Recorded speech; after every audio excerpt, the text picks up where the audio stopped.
I don't know, I feel a certain atmosphere, some inspiring atmosphere living in Norway. It's not easy to explain.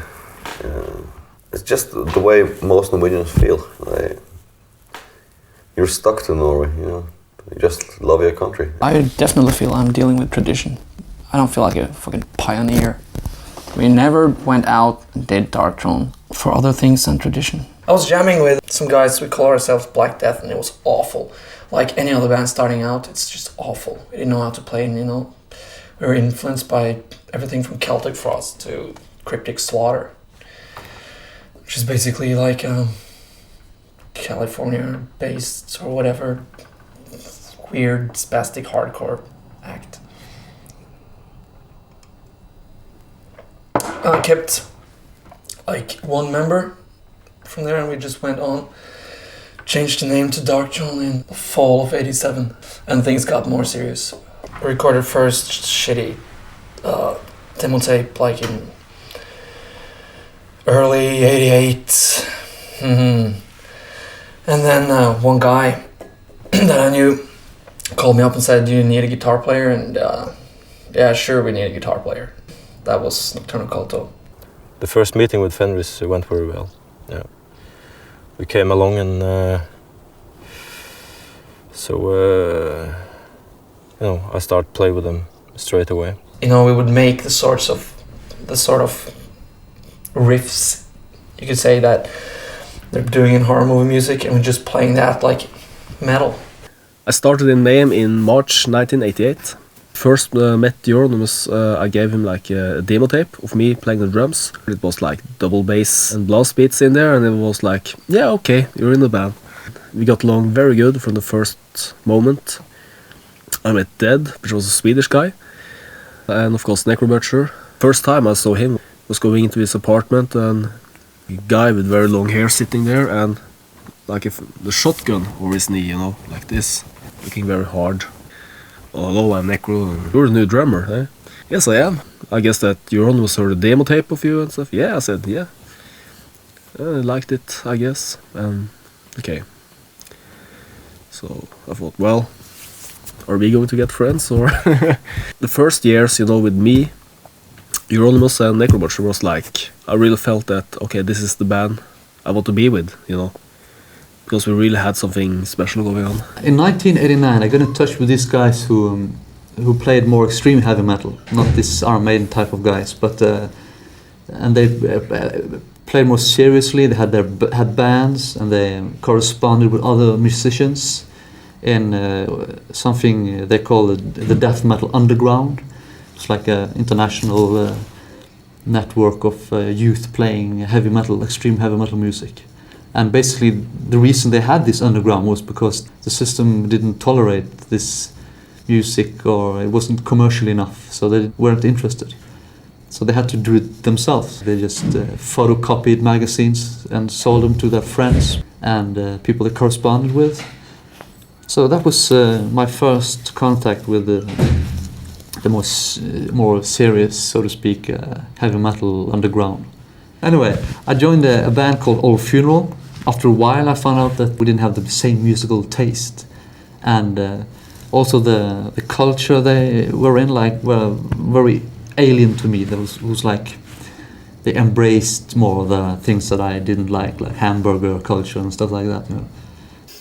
I started out playing punk and early rock and roll and stuff like that, and then we started to play, you know, some metal and Sodom death metal stuff. Then I got my first Venom video, my first Battery album, and that was it. I wanted to start doing stuff that I do now. That was my destiny, you know. The guy from Immortal, Harald, and me, we decided, okay, we'd go to Oslo and meet these guys we were corresponding with. He had met them before. We got into contact with Gylve from Dark Throne, Åsat and Mayhem. We talked about music in general and agreed that the whole music scene as well had been corrupted by America again because of the Tampa production, so-called. All the bands started to sound the same. all these bands call themselves death metal, and there was nothing grim about it. There was just these guys playing in their sneakers and shorts and banging their heads and playing brutal, cool music, but so fucking what, And this is probably the time of the birth of so-called black metal. And black metal initially was meant as a rebellion against death metal. Close to everybody agreed on that point, that, Norway for Norwegians. And that was a big point, actually, because this rebellion against the Tampa, Florida sound was also a Norwegian rebellion against the world. It's Norway against the rest. So that explains why there were no other so-called black metal bands in the world at the time except in Norway. We said, fuck it. We're gonna play primitive black metal. This is what we listen to, this is what we're feeling right now. And we were one of the first in the 90s doing that. We played black metal the way we wanted it to be. I mean, Venom was like... I wanted to be like the fastest, dirtiest man in the world, and sing about things that repelled people like Satan and murder and stuff like that, I mean, they really didn't take it too seriously, like we did. Yeah. There's been a lot of criticism that we misinterpreted Venom, for instance, or Celtic Frost. But, we knew that this is our interpretation. We're taking it further. These people were playing a game, and that these people were making an illusion, but I think they played a game that we all could enjoy and like to participate. Every death metal album, every thrash metal album basically had painted cover, cover art.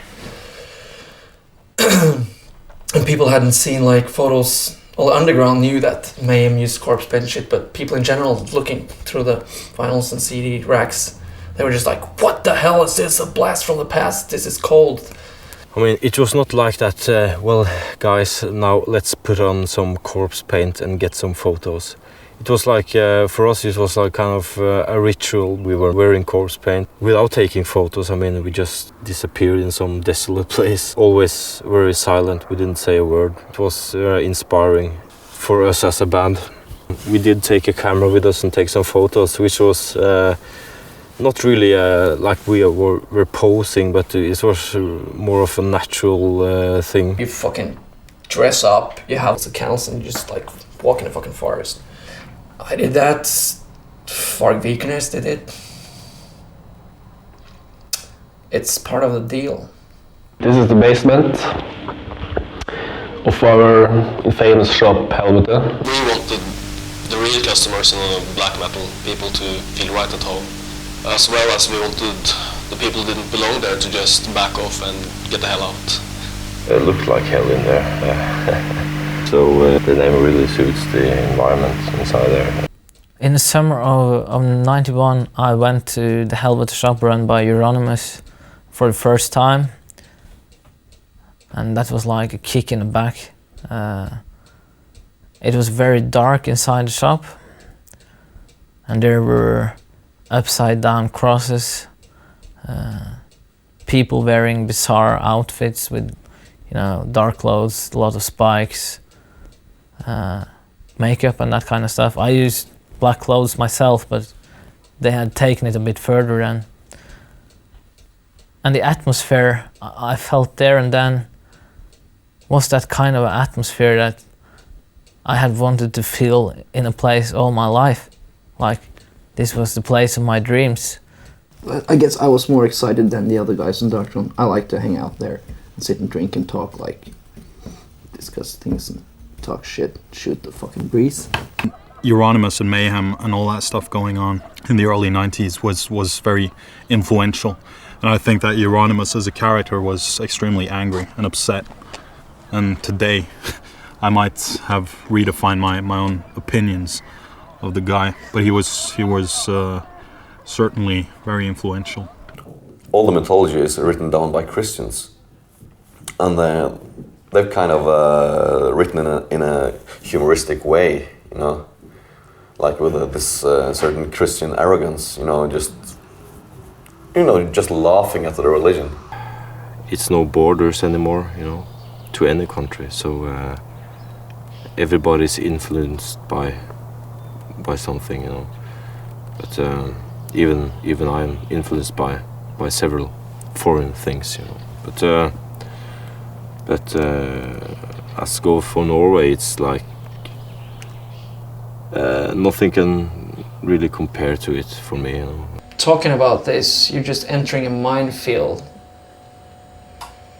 You don't know. And what you say is gonna blow up. I mean, let's face it.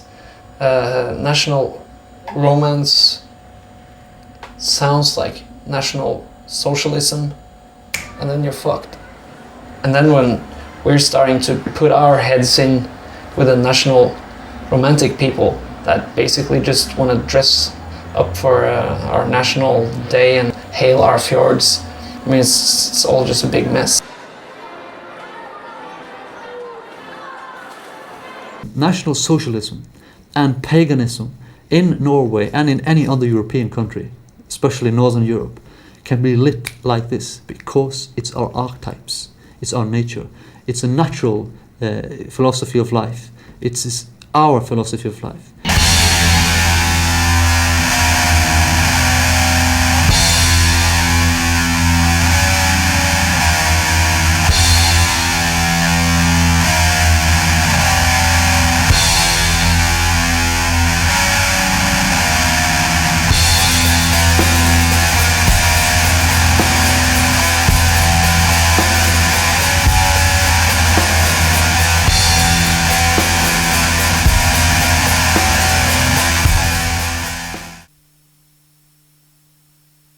A state church is a church built by the architecture of the early Middle Ages, and it's called the stave church because the church is built on 4 different poles, what we call staves. It has a very peculiar look. It's the roof is like snake skin, and there are dragons, like on a dragon ship, Viking ship.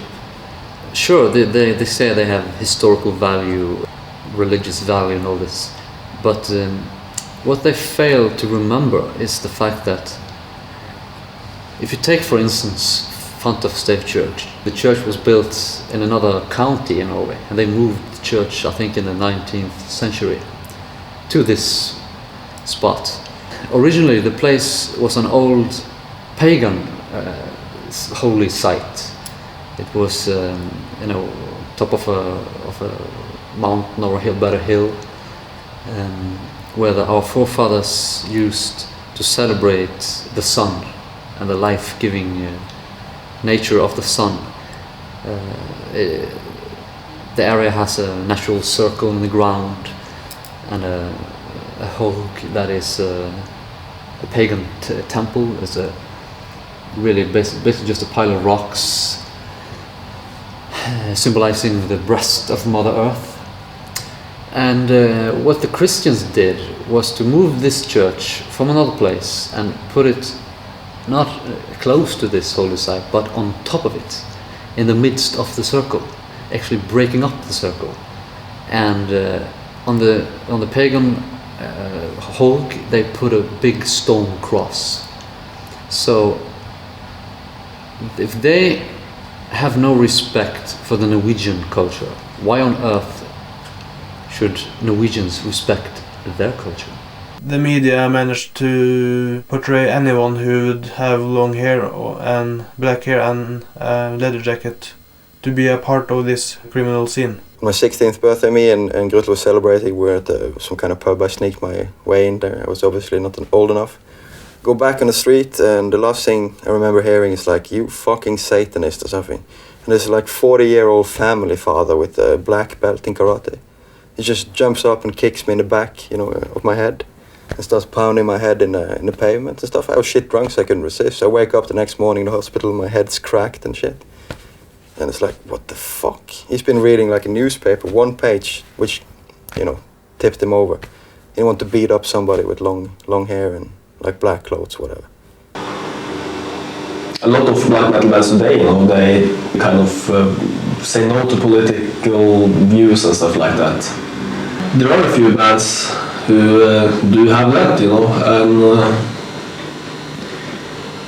I mean, maybe not as, you know, clearly as Burzum, you know. I try to change the scene, like influencing the others, and more effectively influencing Åset, because they were listening to him, a lot of them, and he was the center of this record shop. A lot of customers, he talked to the customers, so the best way to influence anybody was to go through him. And I tried to do that, and it was pretty successful.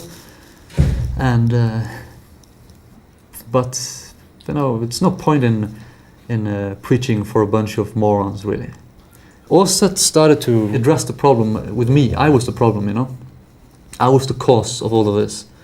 So he started to perceive me as the problem, not a problem, but the problem. He promised the band a little bit too much because he had like signed like 6 or 7 bands.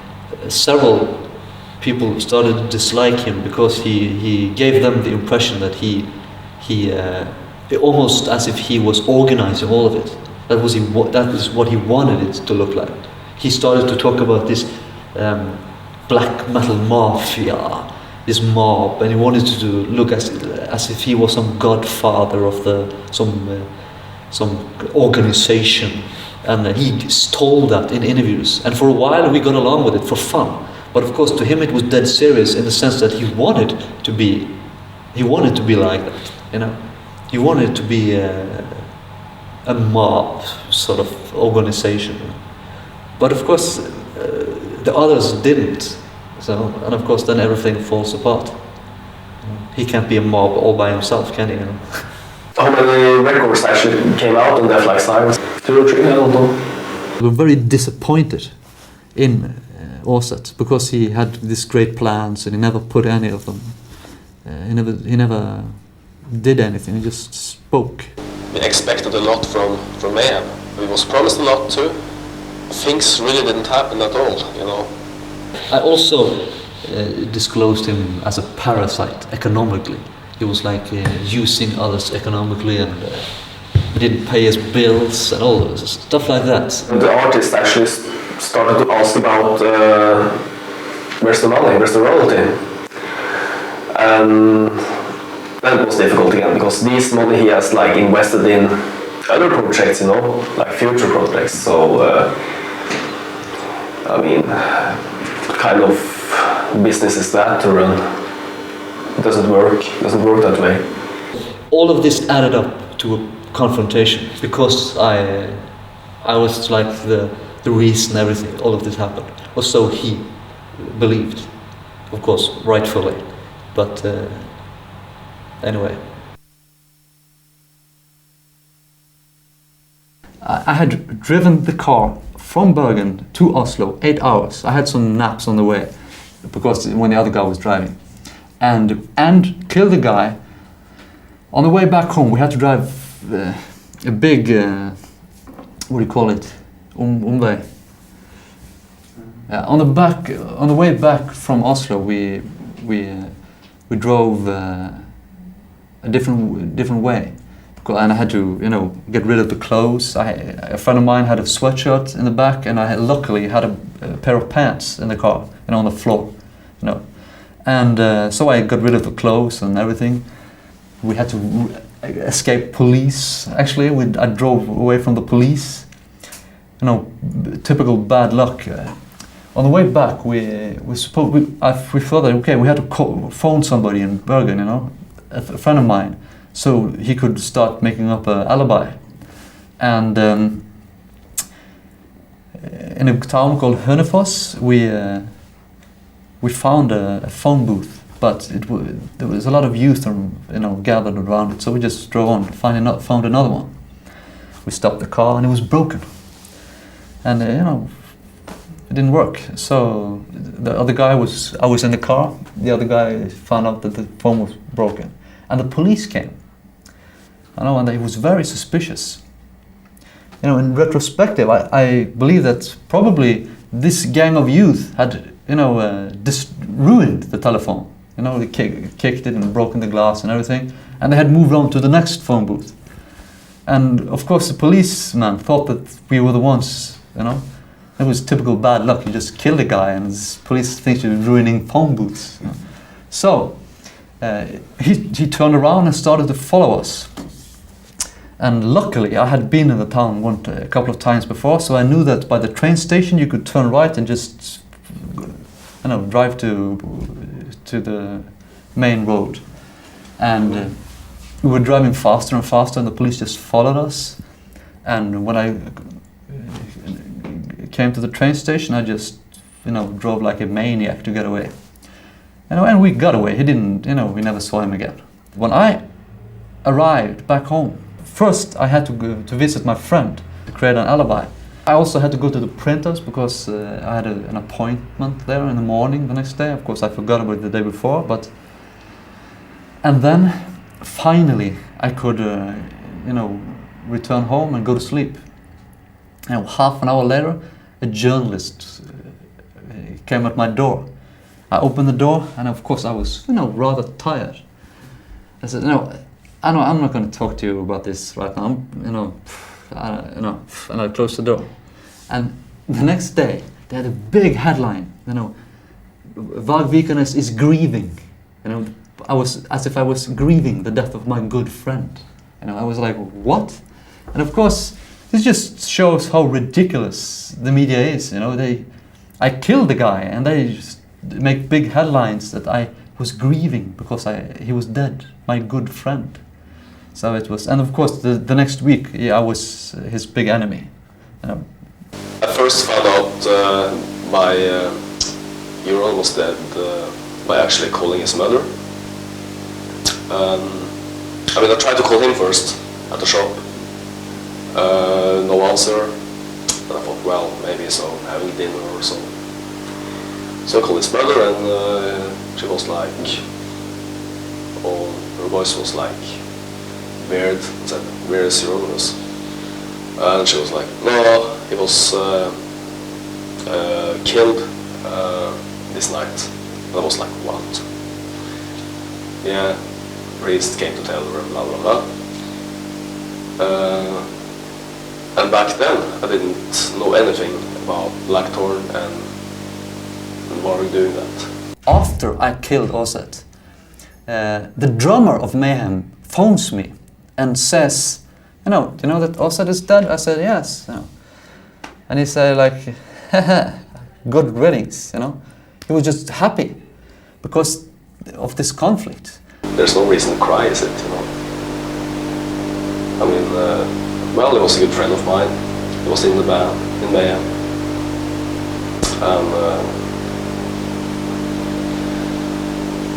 But I mean, as I said, like 1,010 times before, it might easily also have gone the other way, that Varg has been killed, you know.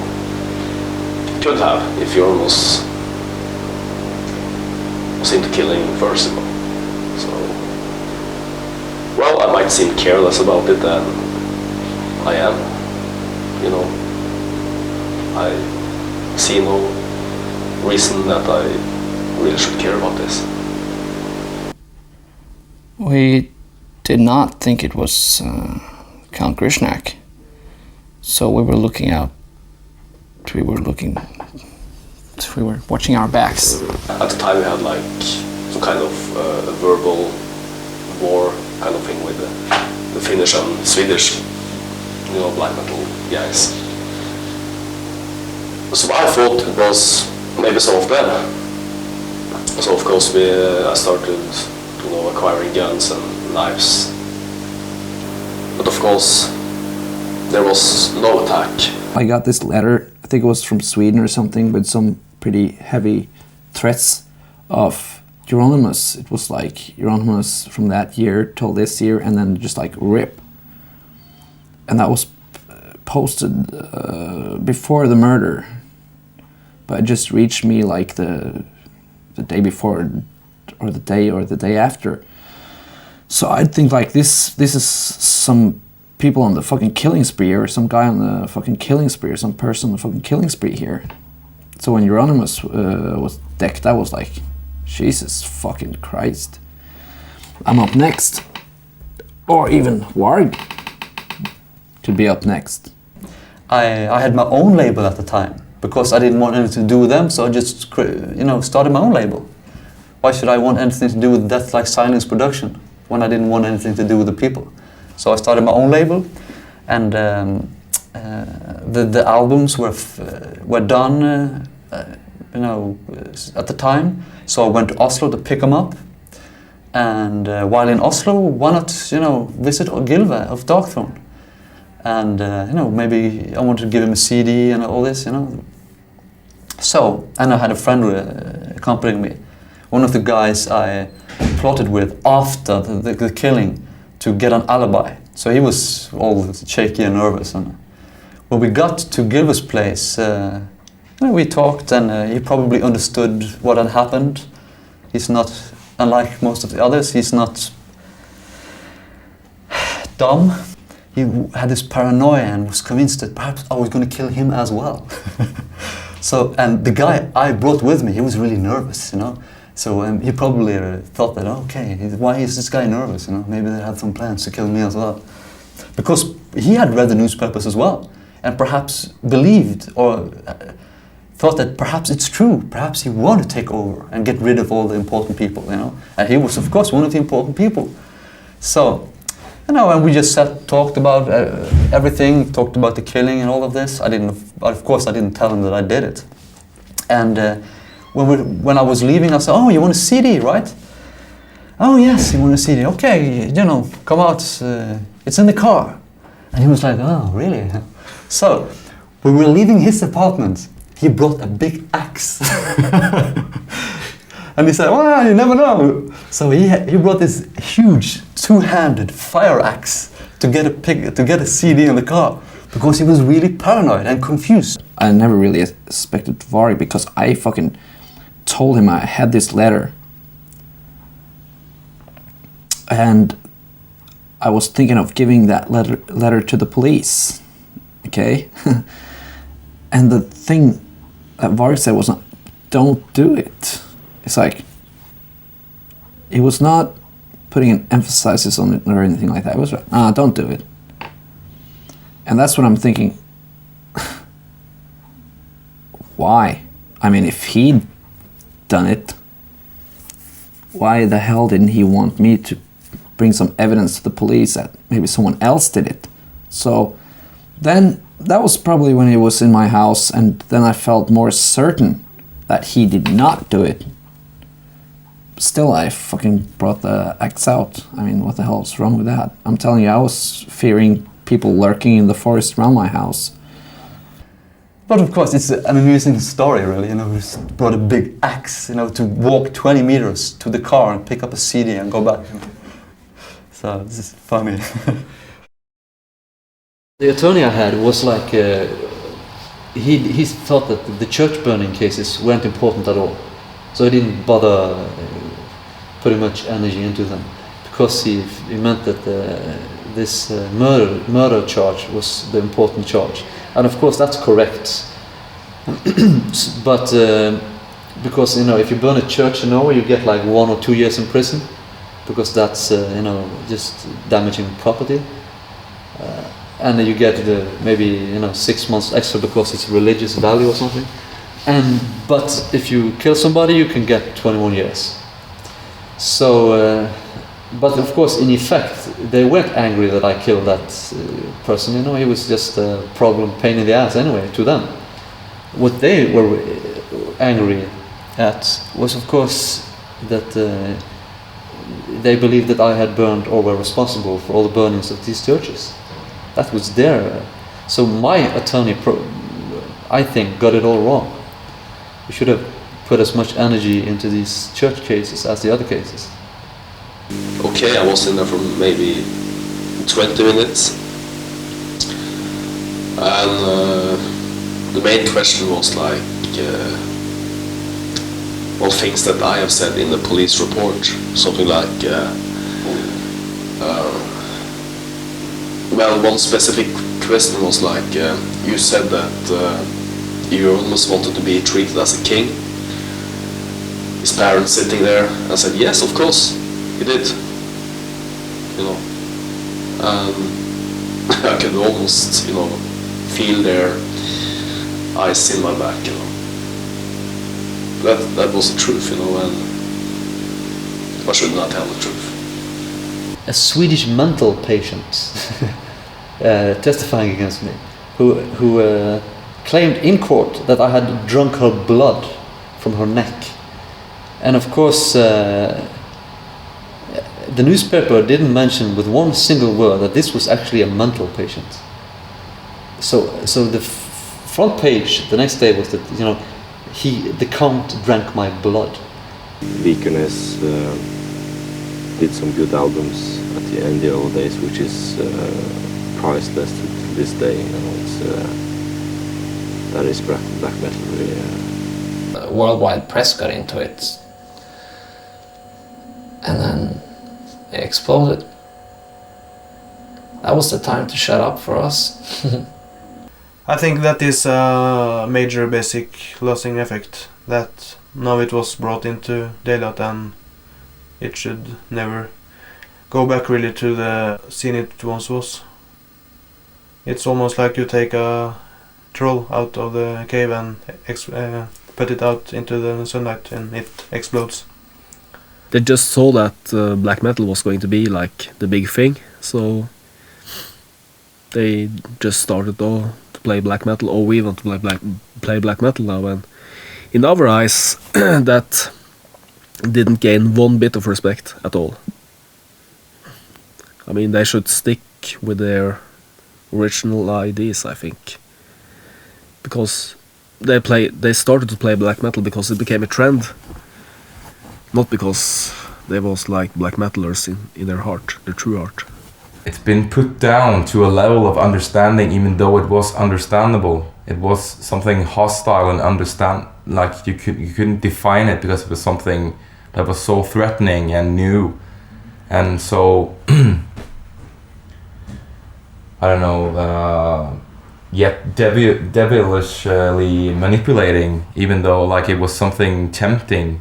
But it's been set down on such a level that it's been like put into an understandable form for stupid human beings, that it's lost its own validity. I didn't think our reactions was anything near strange. We were more like, this sucks, and what the hell is going on, and disillusion quickly filled the area that should have been filled with creative boosts. But the thing that made this into a fucking trend was probably the props. It was a costume and it was catchy. I mean, when death metal turned ugly, I mean, subculture or bands were starting to wear shorts and sneakers, and we play brutal death metal, but we look like surfers, you know? That's when we were putting our fucking foot down, like, we will have none of this. But in the end, it seems like we created a bigger trend, and I'm kicking myself for it. And the really bad thing that happened was black metal for us. Like, thrash metal was aggression, brutality, death metal was more like twisted, insane, but black metal took a lot of that, but added atmosphere.